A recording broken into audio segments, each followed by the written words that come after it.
যান্ত্রিক শহর ঢাকা। এই শহরে সবাই ছোটাছুটি করে, কিন্তু আমাদের এই ছোটাছুটির পেছনে যারা নিজেদের পা দুটো ভর করে চাকা ঘোরাচ্ছেন তারা হলেন আমাদের রিক্সা চালক ভাইয়েরা। আজ আমরা শুনবো এমনই একজন রিক্সা চালক ভাইয়ের প্রতিদিনের না বলা কিছু গল্প। ভালো ভাই, ভালো। আপনি সকাল কাজ শুরু করেন কখন থেকে? 7টার থেকে। 7টার থেকে বেরোর সময় কি নাস্তা পানি করে বেরোন? জি, কি করেন নাস্তায়? রুটি চা পান, এই বিড়ি সিড়ি নাই। রুটি চা পানি খেয়ে আবার 7টা থেকে কাজ শুরু করে দেন? হয়। আচ্ছা, এখন তো প্রচুর গরম। এই গরমে যে গাড়ি চালান কিরকম অনুভূতি হয়? গরমের মানুষও ওঠে না। মানুষেরও দেখা যায় না। না।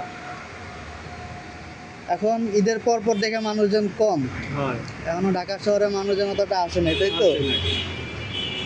তা আপনার আনুমানিক প্রতিদিন কিরকম আয় রোজগার হয়? 500, 600, 700। আচ্ছা না, হয়। এই অল্প রোজগার দিয়ে কি আপনার পরিবার চলে? জি না, কারণ জমা হচ্ছে 700। জমা 400, মানে মালিকের 400 টাকা দিয়ে বাকি টাকা আপনার। 7টা থেকে নিয়ে কয়টা পর্যন্ত ডিউটি করেন? 10টা। রাতের 10টা পর্যন্ত। তো মেলা সময় গাড়ির পিছেই সময় দেন আর প্রচুর কষ্ট করেন।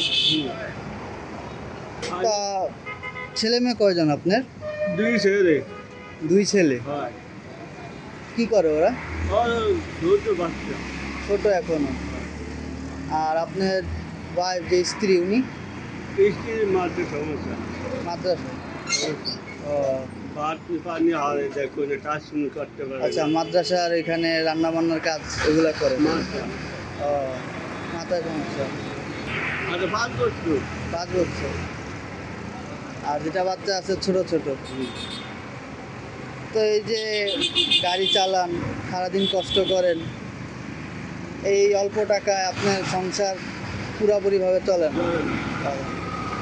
যা যে বাড়াতে হয়, যা যে খাওয়ান দিতে হয়, তারপর শুরু দিতে হয়, চলে না। আমি তো এবার হাত পারতি না, কাজ করে খাই। এই যে এটা এরকম যদি মানুষজন চিন্তা করতো, হাত পাততো না, সবাই যদি এভাবে কাজ করে খাইতো, তাহলে কিন্তু আর দেশের মানুষের অভাব হতো না, তো সমস্যা নেই। কিন্তু ম্যাক্সিমাম মানুষই কিন্তু হাত পাত। আর যে আপনার যে সন্তান আছে তাদের নিয়ে আপনার চিন্তা ভাবনা কি কিরকম?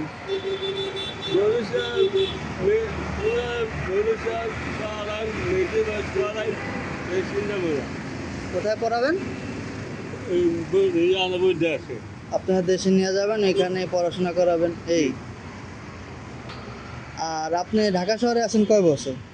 আজই 10 বছর। 10 বছর যাবত ঢাকা শহরে এই রিক্সায় চালাচ্ছে।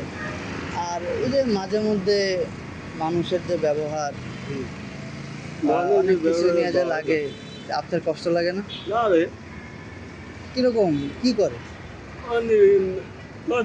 একটা পজিশন করিয়া গাড়ি মিলে সারে যায়, ঘরে বউ শান্তি না পায়, সেই বউ দিয়ে ছেড়ে। মানুষজনের যে সম্মান, যে শ্রদ্ধাটা আমি পাই না। ওটা পাচ্ছেন না। সবাই মনে করে গাড়ি সারে সব খাবে শুরু মানে সমেন দেয়। তো এখানে কি আপনাদেরও কি একটু একটু ভুল যে আছে, এটা কি আপনারা মানেন না? মানে হ্যাঁ মানতে চায় না। না না, আপনারা তো যে গাড়ি চালান, আপনাদেরও তো কিছু ভুল আছে।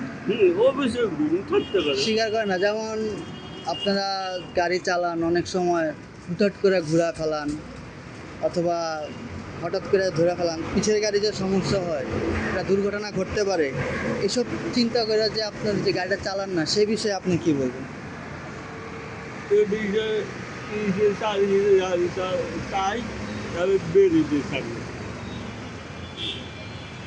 তো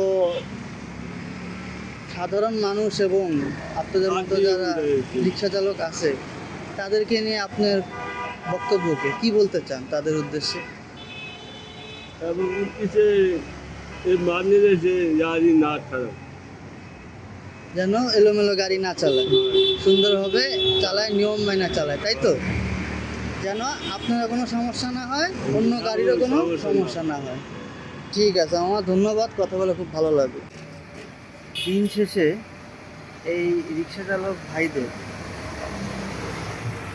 খুব বেশি চাওয়া পাওয়া কিছুই নেই।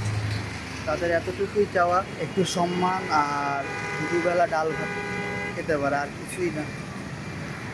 ঢাকার রাজপথে এরকম হিরোদের আমি আমার পক্ষ থেকে শ্রদ্ধা জানাই এবং দেশের সকলের মানুষের জন্যই বলবো যেন তাদেরকে শ্রদ্ধা করে বুঝিয়ে বলে, কোনো ধরনের মারামারি অথবা সহিংসতার সৃষ্টি না করে সম্মান থেকে তাদেরকে সম্মান দেখিয়ে সমঝোতার মাধ্যমে তাদেরকে বোঝায়। ধন্যবাদ। আমি মারুফ খন্দকার, মজুর রিপোর্টার।